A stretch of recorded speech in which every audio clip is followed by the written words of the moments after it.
Hi viewers, good morning. నేను మీ Nagaraj geologist, DRDA Nalgonda. ఈరోజు నేను జనగాం జిల్లా లింగాల గణపూర్ వనపర్తి అనే గ్రామంలో సర్వే చేయడానికి వచ్చాను.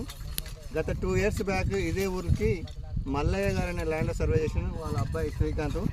ఇతని ఈ ల్యాండ్ పక్కనే ఇతని ల్యాండ్. శ్రీకాంత్, బాగున్నావా? ఎలా ఉంది? ఎలా బోరు వేసింది? వాటర్ నడుస్తుందా? నడుస్తుందన్న. ఎలా వస్తుంది? అప్పుడు కొద్దిగా కాల్ గ్యాప్స్ వచ్చినాయి, అప్పుడు లైట్గా పోసింది, ఒక ఇంచున్నర పోసింది. ఇప్పుడు ఫుల్ అయిందా? కాల్ గ్యాప్స్ ఆగకుండా వస్తుంది. ఇప్పుడు అంటే కాల్ గ్యాప్స్ లేయర్లు వచ్చినాయి, బరాబర్ వచ్చినాయి, కానీ అప్పుడు గ్రౌండ్ వాటర్ లేక తగ్గినాయి. ఇప్పుడు వర్షాలకు గ్రౌండ్ వాటర్ పెరిగి బోరు కవర్ అయింది, బాగా వస్తుంది. అంటే 2 ఇంచులు వస్తుందా? 2 ఇంచులు వస్తుంది. నీకు ఎన్ని పాయింట్ ఇచ్చినప్పుడు? 2 ఇచ్చారు. ఇంకో పాయింట్ వేసినావా? ఇంకోటి అది మిస్ అయింది. ఇప్పుడు అందుకే దాని గురించి. సో ఆ రోజు నేను ఇతని ల్యాండ్లో దాదాపు 8 పాయింట్లు చూసిన. 6 పాయింట్లు పెట్టినాము. 8 పాయింట్లు పెట్టినాము. ఒక 2 పాయింట్ రికమెండ్ చేయడం జరిగింది.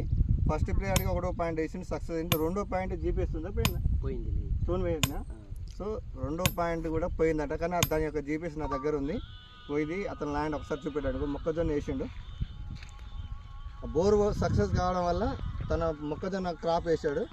ఇప్పుడు మనకు 2వ పాయింట్ జీపీఎస్ రీడింగ్ నా దగ్గర ఉన్నది. నేను మళ్ళీ అదే పాయింట్ మళ్ళీ పెడతా. సో DDR3 మిషన్, ఇది DDR3 మిషన్, గ్రౌండ్ వాటర్ సర్వేకి రికగ్నైజ్ అయిన మిషన్. ఇది DDR3 ఎలక్ట్రో రాడ్. ఒకళ్ళు పోతుంటారు, ఎలక్ట్రో రాడ్ ఇది ఇటు సైడ్ ఒకళ్ళు పోతూ ఉంటారు. అది ఎలా అయితే దీన్ని రెసిస్టెన్స్ వాల్యూ కనుక్కుంటాం. భూమిలోకి ఎలక్ట్రో రాడ్ కరెంట్ పంపించి రెసిస్టెన్స్ వాల్యూ కనుక్కొని ఎక్కడైతే ఇలా డాటా అక్కడ కనెక్ట్ అవుతూ ఉంటుంది. ఇక్కడ ఒకసారి ఇది డాటా వస్తూ ఉంటుంది. ఈ డాటాలో రెసిస్టెన్స్ వాల్యూ వస్తూ ఉంటుంది. ఎక్కడైతే లో వాల్యూ వస్తుందో అక్కడ మనకు ఫ్రాక్చర్ జోన్ ఉంటుంది అన్నట్టు. సో దీన్ని బట్టి పాయింట్ రికమెండ్ చేయాలా వద్దని మనం డిసైడ్ చేస్తాం. ఇది ఎంత ఒక ఎకరం బిట్టు. రీసెంట్గా అక్కడ ఈ యొక్క ల్యాండ్ ఓనరు బోర్డ్ డ్రిల్ చేసి ఫెయిల్ చేసుకున్నాడు. ఎంత ఫెయిల్ అయినది?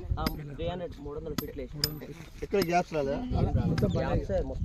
మొత్తం బండ వచ్చింది. కొన్ని వాటర్ ఇట్లా. సో ఒక బోర్ ఫెయిల్ అయిందంటే మళ్ళీ ప్రీవియస్ శ్రీకాంతే ఉండి ఈ రైతుకు ఆల్రెడీ ఇంత ముందుకు ఒకసారి చూసిండు అని చెప్తే మళ్ళీ ఈ రోజు ఇక్కడ రావడం జరిగింది. చూద్దాం మనం కూడా ఏది కూడా ఫైనల్గా ఈ డాటా అంతా సర్వే చేసిన తర్వాత ఫైనల్గా రిపోర్ట్ వస్తుంది. దాన్ని బట్టి మనం రికమెండ్ చేయాలా వద్దా, ఈ ఏరియాలో లేయర్స్ ఉన్నాయా లేవని మనం ఫైండ్ అవుట్ అవుతుంది. Thank you.